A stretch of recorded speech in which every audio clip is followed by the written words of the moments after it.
What is up, YouTube? What is up? Welcome back. I'm the Pew Pew Black Belt, aka Mr. X. And today we're going to be digging into the SIG X10. I'm going to do a review, what you get in the box. I'm going to do some shooting. I'm going to tell you what I think of this gun, okay? I've had it for a while. I've been doing some shooting with it. I'm going to tell you what I think of this gun. And then I'm going to show you how to tear it down and clean it, all right? If you like all those things, please give me a thumbs up. And if you haven't already, join the family. Hit that subscribe button down below so we can all stay 2A strong together.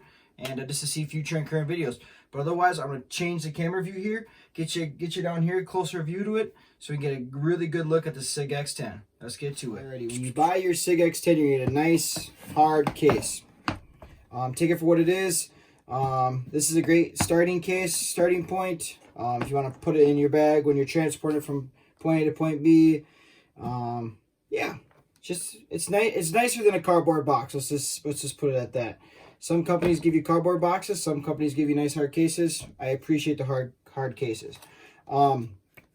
Sig Sauer, they're trying to save money any way they can. And you can download your owner's manual right here. Just scan this code, go down, and you get some other like promotional stuff too. So nothing too much there.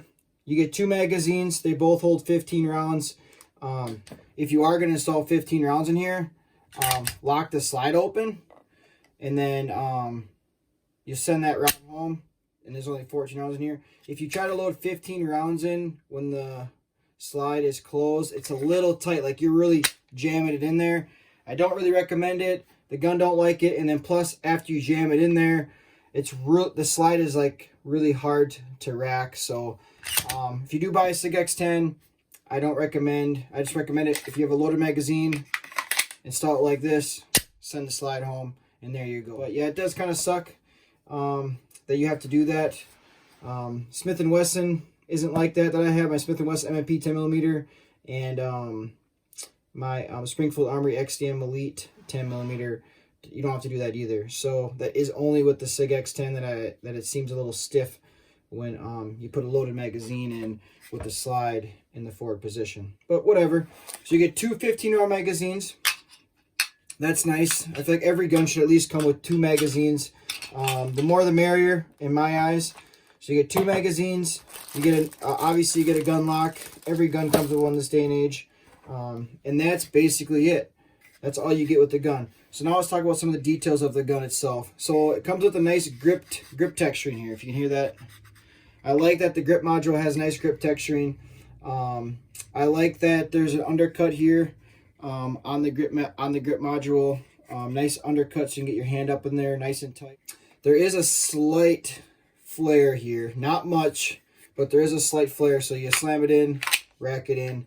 It's not that bad. It's not an aggressive flare like my XDM Elite 10mm. That one has more of a flare, and then also has an external flared lip that you can install. Flared magwell lip that you can install on that gun, so that's kind of nice. The magazine release, you can flip it from either side, so that's nice.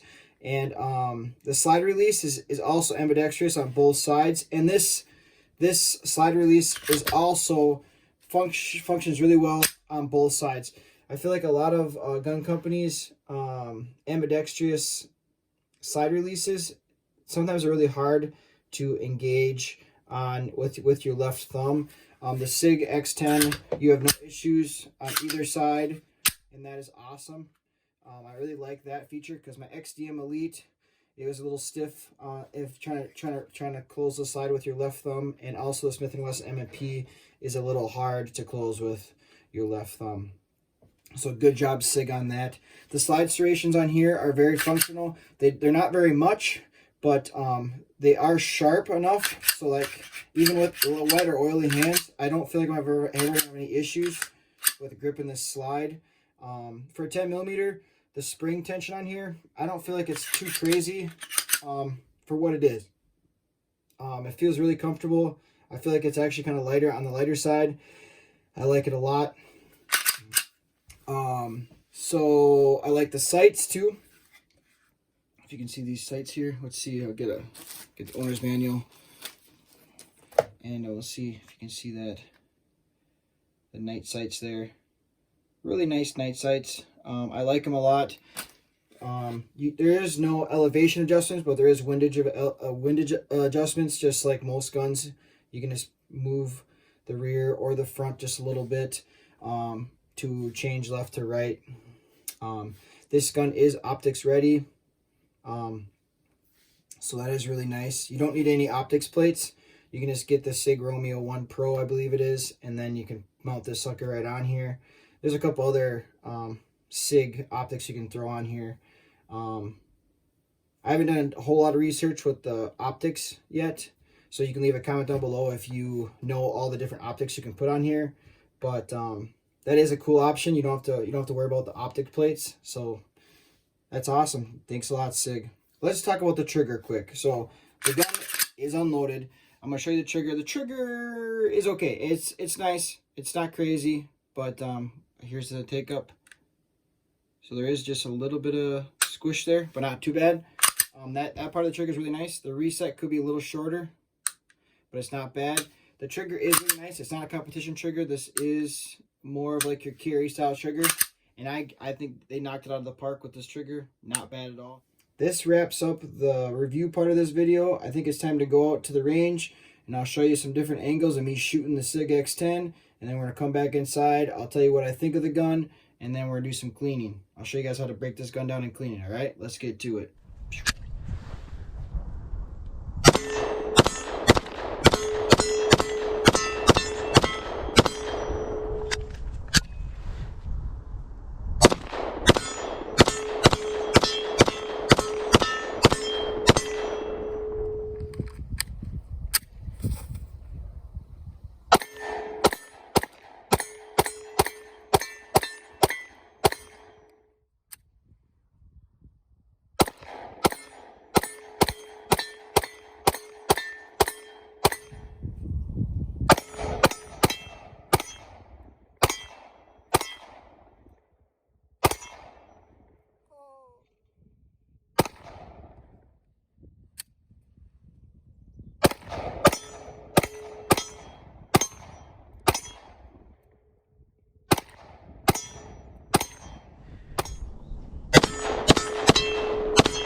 Oh!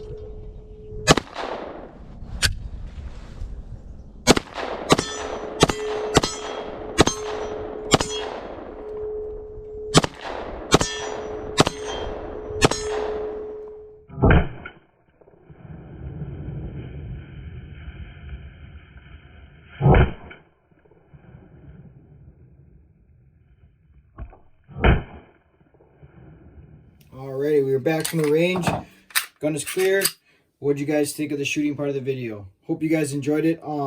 The gun shoots really nice. I really enjoyed shooting it. It's a little snappier than I want it to be. So SIG did a really good job. They have like a short stroke like on their slide here compared to the XDM Elite and the Smith & Wesson MMP 10mm.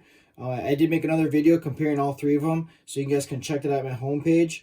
But so this is a shorter stroke than the other one, so it should be a lot less snappy. But because of this grip module being so low, your bore access, I think that's why you get a little extra snap than I was kind of anticipating when I first did my shots on here. I was really hoping this gun was going to be a lot less snappy compared to the other two. But I think the XDM Elite by Springfield Armory is probably the best shooting 10mm. But this one is a really good shooting 10mm too. Just want to throw that out there. But so with that being said, some of the things I think Smith & Wesson can work on. I think they could work on making this grip module a little better. They could get this bore access a little higher up, I think. Make it a little nicer to help mitigate some of that recoil. Because this is the same grip module style that they have for the 9mm too. And I've never been a big fan of those either. It's just such a low. It's so low. Beretta, their guns, they have the same style where you can the whole drop-in trigger and stuff, and their bore access is a lot better than SIG's. So I think SIG could go to the drawing board and redesign these P320 grip modules and just make them a little better. That's just my opinion. Unless they're just trying to get you to buy aftermarket stuff, but that kind of sucks, if, in my opinion.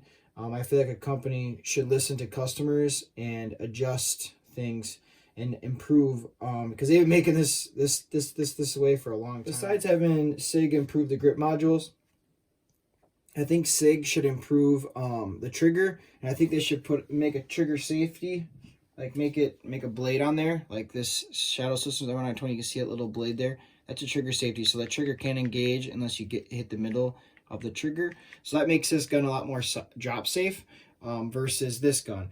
SIG has had issues in the past. Supposedly they've figured that out and cleaned it up, but yeah, these guns used to go off if you dropped them. That was the 9mm ones. I don't know if there's still any issues with the 10mm. I'm not going to purposely drop my 10mm, but the only safety feature in here is the sear block here, the firing pin block, and that's right here. This little blade here.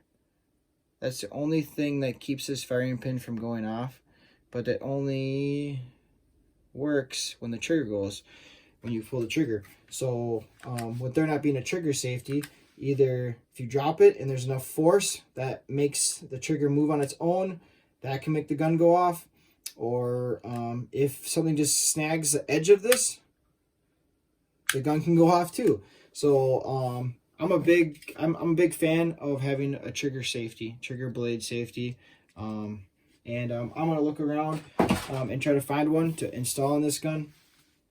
If you already know of a company that makes one, leave a comment down below, let me know, and thank you, I appreciate it. But otherwise, I think we should get to the cleaning part of this video, for all you that want to see how this gun breaks down and how it's cleaned. Alrighty, let's get to it. Alright, to break this gun down, you always want to make sure the gun's clear, nothing's in the chamber. But you lock the slide open, then you're going to turn this bar. Okay, this bar can go farther, it can go past right here. You can see you can go past. You want to find it kind of right here. But what I do, so this is a little tricky to break it down. Sometimes you have to get it perfect, otherwise it won't come off. So let's see. So I'm not perfect yet. Just kind of, there it is. So I just wiggled this a little bit. So if you're having troubles, just wiggle it a little bit. And then once it's free, you can get it off. And what I'm talking about right here, so you can see the bar right here. My fingers on it. It spins. See how it spins?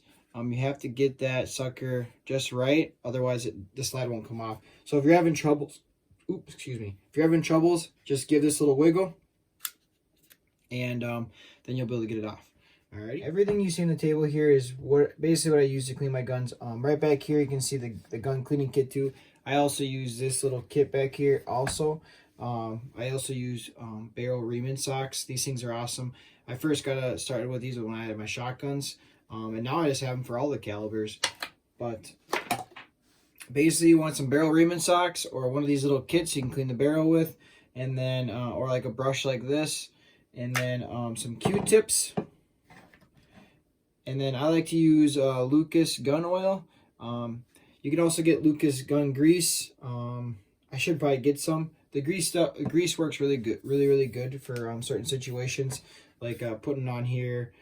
Some guys say it's better than the gun oil. I've never had any issues with gun oil, but I'm starting to, I've talked to a lot of companies that make guns. They like to use grease, so I'm kind of going to start switching over. Just haven't done yet. But yeah, they like putting grease in all these little spots. They say it helps not accumulate so much of the back blow from when you're shooting the gun and getting debris when you're carrying it and stuff. They say the grease is a little better than the oil, because the oil gets everywhere and saturates, and then everything just collects. And but otherwise, this Lucas CLP is an amazing cleaner and lubricant and protector. I've never had any issues, but they're saying grease is a little better. I'm sure a lot of you can contest for that. But and also I like using Q-tips for those hard to reach places on the firearm, and then also just a good old toothbrush to help scrub and break up some of the debris.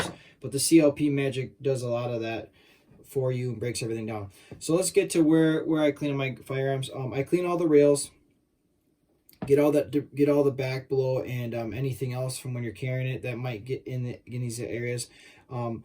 what's nice about the SIG is if it does get really, really dirty, you can take this whole module, you can take this whole trigger module out of the grip module. You can take it all apart and you can really thoroughly clean this thing really, really well, which we'll do that in a different video, but not today. But basically, a quick clean. You're going to touch spaces in all these little spots. You're going to get some CLP on a Q-tip, and you're going to just go through and clean all these little areas because it's all going to get built up.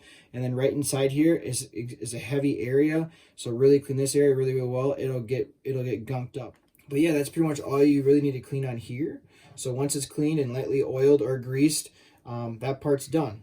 Alright, now we're going to clean the barrel and the slide and just clean this part of the gun now. So you can just put a little pressure here on the spring and then just lift it up, slide it out, and there you go. Put that aside. That doesn't really need to be cleaned or nothing. But then you can just lift up, put your finger right here on the barrel, lift it up a little bit, slide it right out. Put this aside. If you've been shooting a lot and you haven't cleaned it for a while, I recommend you just give this a little squirt of some CLP and let it sit, because if it's been sitting for a while, it's gonna get some gunk in there, and it's gonna be hard to get it out. So let the CLP do its magic and help break down all those deposits. But you can see all the grease. This is all the factory grease and everything. And then yeah, so we're gonna clean that all up. You can see there's a little bit of built up on there. I shot 100 rounds of 10mm. And then I shot 50 rounds of 40 Smith & Wesson. I had no failures in any of the shooting. I did most of the 10mm stuff first, and then I started shooting some 40 Smith & Wesson, and then I did some more 10mm. But the gun ran really, really well. Very, very impressed. I like how everything's going. But let's get to some cleaning. So I'll just spray a little CLP on here. If it's really built up, you can let it sit for a little while. But otherwise, we'll get the toothbrush in there and we'll do some scrubbing and just scrub around, get everything kind of broken and loosened up. And then make sure you get right here on the face here and get underneath that extractor really well, just in case there's a lot of buildup on there. This gun, it hasn't been, I mean, 150 rounds really isn't that much. But we're gonna get underneath all that stuff, break it all up, and then we're gonna wipe it all down. Which I'm gonna speed up the process here and do it all off camera, and then we'll get back to where we want to lube it up. Alrighty, I've got everything cleaned up now. I just use Q-tips to get in those hard to reach areas, like I was telling you.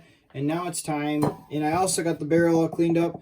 Whether you use one of these kits, and if you're not familiar with these kits, it's just a little rod system that you put a brush on either, or when you're all done cleaning, you can either, like if it's 20 gauge or 12 gauge, they have these little things for reaming out the barrels to clean them after you loosen up the debris with the brushes. You can use these, put the cloths on there. There's a little hole you put the cloth through, and then you put that through the barrel. But that's one way, like I was telling you. When you use the barrel reaming socks, all you do is you spray a little oil on the front part, on the bristles. You spray oil on the bristles, and you spray it on the back side. And then you also spray the barrel. And then you ream out, you just keep reaming it until it's clean, which usually takes 2 to 3 times. And then it's all done.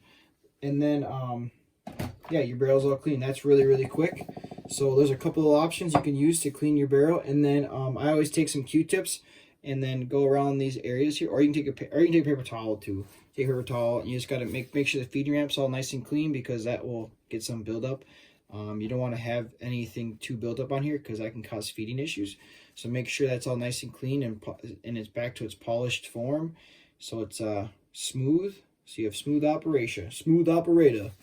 But yeah, it's got a nice little light coat of oil on the barrel and on the outside here, and it's ready for reassembly. So before we start assembling the gun, I like to throw a little oil right here, because that's where the barrel moves around when it's seating in and out.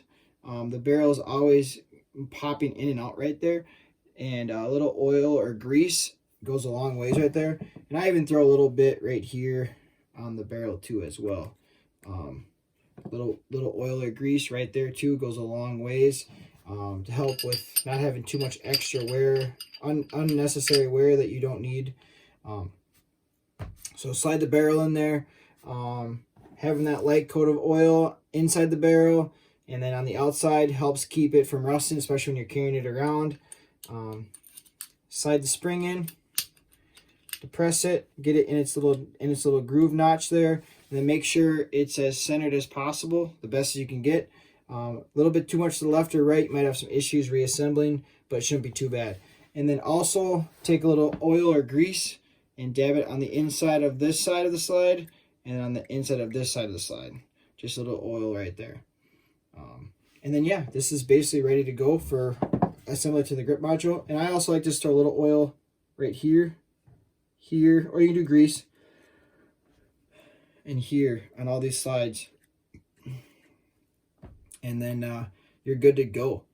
And if you are, if your mag release is kind of sticky, you can just throw a little oil right here on these little areas, and then that'll help with it to slide a little better if it does get kind of sticky. And that'll also help break down any debris that might get stuck inside there. The oil does both. It's a lubricant and cleaner, so it will clean and help with that. But now, so if this did get dislodged in the process of cleaning, for reassembly, it's going to have to be the exact same. So if it is a little hard to reassemble the gun, you might have to wiggle this lever here. But we'll see if it just slides on for us. Looks like it was. So now we can just slide it all the way back, lock the slide open, flip the lever, and now it's good to go. Bada bing, bada boom, nothing to it.